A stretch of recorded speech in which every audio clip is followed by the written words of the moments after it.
नमस्कार बंधुगण माघ मासर प्रथम दिनटी को संपूर्ण भारत वर्ष रे मकर संक्रांति रूप रे आनंद उल्लास रे पालन करा जाइताए। सनातन हिंदू धर्म रे एही मकर संक्रांतिर विशेष महत्व रहिछि। एही दिन रे सूर्य नारायण धनु राशि रु बाहरी मकर राशि रे प्रवेश करिथांती। एही 2025 वर्ष रे सूर्य नारायण जनवरी 14 तारिख दिन मंगलवार जहाँ पड़ुछि सकाळ 9:30 रे मकर राशि रे प्रवेश करिवे। तेणु उदया तिथि अनुसार ए वर्ष मकर संक्रांति जनवरी मास 14 तारिख मंगलवार दिन पालन हेब।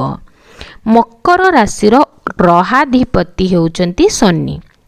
शनि सर्वदा मकर राशि रे विराजमान करी रही थांती कहीं ना यह तांकर ही घर। से मकर राशि को सूर्य नारायण जीवे जी कि शनिंकर पिता पुत्रंक पाखक जीवे। एटारे ग्रह मानकर चलन होता है जहाँकि किछि राशिंक पई शुभ फलप्रद हेबा बेले किछि राशिंक पई खराब फल देइथाए। बंधुगण देखंतु जदि आपणक राशि अनुसार आपणको लागुछि किछि खराब हेबार अछि बा शुभ फल नाही ताहले आपण माने व्यस्त होंतु नाही। संक्रांति दिन आपण शिव मंदिर को जातु महादेवंकर दर्शन करंतु।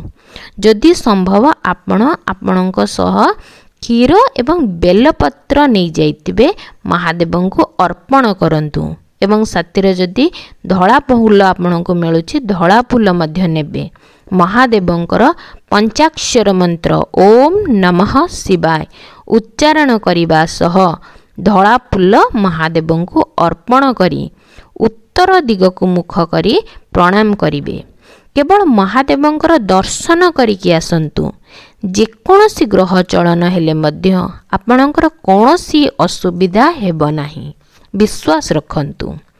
बंधुगण प्रभु सूर्य नारायण वर्ष को 2 थर निजर गति परिवर्तन करिथांती जहाकू कि आमे आयन बोली कहि थाउ। गोटे होची दक्षिणायन आ गोटे होची उत्तरायण। सूर्य नारायणकर प्रथम आयन होची दक्षिणायन जहाँ एबे अछंती। वर्तमान सूर्य नारायण दक्षिण दिगरे गति करुचंती किंतु मकर संक्रांति ठारू सूर्य नारायण उत्तर दिगरे गति करिवे जहाँकू कि आमे उत्तरायण कहि थाउ। ई उत्तरायण समय रे देवादेवी मानकर दिन होइताए एवं दक्षिणायन समय रे सेमानकर रात्रि हुए। उत्तरायण समय रे देवादेवी माने जाग्रत रहंती एवं दक्षिणायन समय रे सेमाने शयन करंती।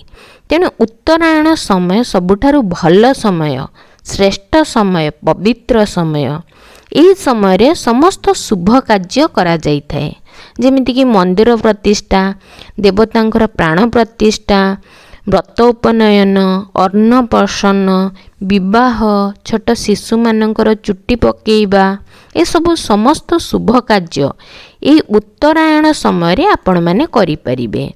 जदि आपण मानकर किछि नुआ जिनिस किनिबार अछि कि नुआ जागा किनिबार अछि कि घर प्रतिष्ठा करिबार अछि ई उत्तरायण समय रे करिबाटा बहुत शुभ होइताए।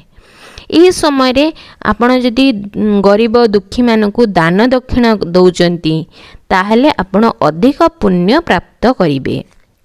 दक्षिणायन समय रे मध्य आमे होम यज्ञ आदि करि परिबा किंतु दक्षिणायन अपेक्षा उत्तरायण रे करिबा अधिक शुभ होइथाए काहेकि ना एही समय रे देवादेवी माने जाग्रत थांती। सेमाने आमर पूजा व्रत को ग्रहण करिथांती एवं तांकर शुभ दृष्टि आमको प्राप्त होइथाए। तेणु अनेक लोक अछंती जेमाने कि समस्त शुभ कार्य तांकर ए उत्तरायण समय रे करिबा पई अपेक्षा करि रहिथांती।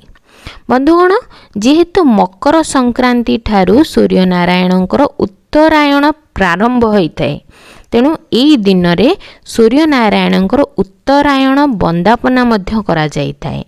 उत्तरायण वंदापना कहले कौन ना सूर्य नारायणकर वंदापना करा जाए, आळती करा जाए। अर्घ्य तो आम प्रत्येक दिन प्रदान करिथाउ, सेदिन टिके विशेष अर्घ्य प्रदान करा जाए। सेदिन जलरे बा क्षीर रे तिल पका जाइथाए, कला हो कि धला हो। तिल पका जाइथाए जेटाकू आम राशि भी कहू।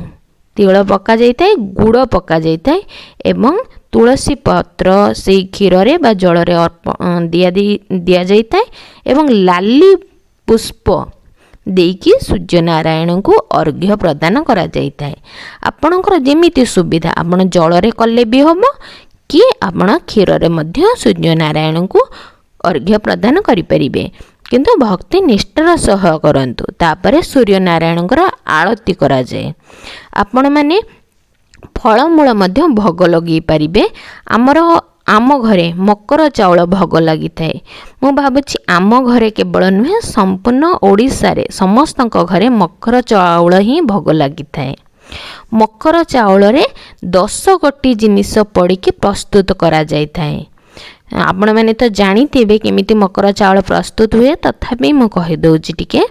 नुआ अरुआ चाउल जाको कि कुटी निया जाए, सेतिरे पाचिला कदली, नडिया कुरा, गुड़ पकेबे, चीनी पकेबेनी। पूजारे गुड़ लागिबा बहुत शुभ होइताए। अदा छेचा, गोलमरीच गुंड, घी, खाइबा कर्पूर, छेना, दही छेना हो बा क्षीर छेना हो, कंचा क्षीर, ए सब जिनिस को मिसेकी चकटा जाइकी चकटी देकी मकर चाउल प्रस्तुत करा जाइताए। एतिरे आपण माने अन्यान्य फल मध्य पकई पारिबे।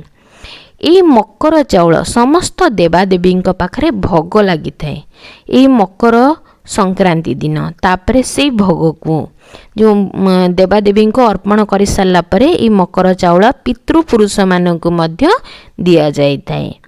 मकर संक्रांति दिन पवित्र नदी किंबा पोखरी रे स्नान करिबा द्वारा अत्यंत पुण्य प्राप्त होता है। जदि आपणक घर पाखापाखि सेमिति पवित्र नदी बा पोखरी अच्छी, तेबे आपण माने निहाती से दिन स्नान करिवे।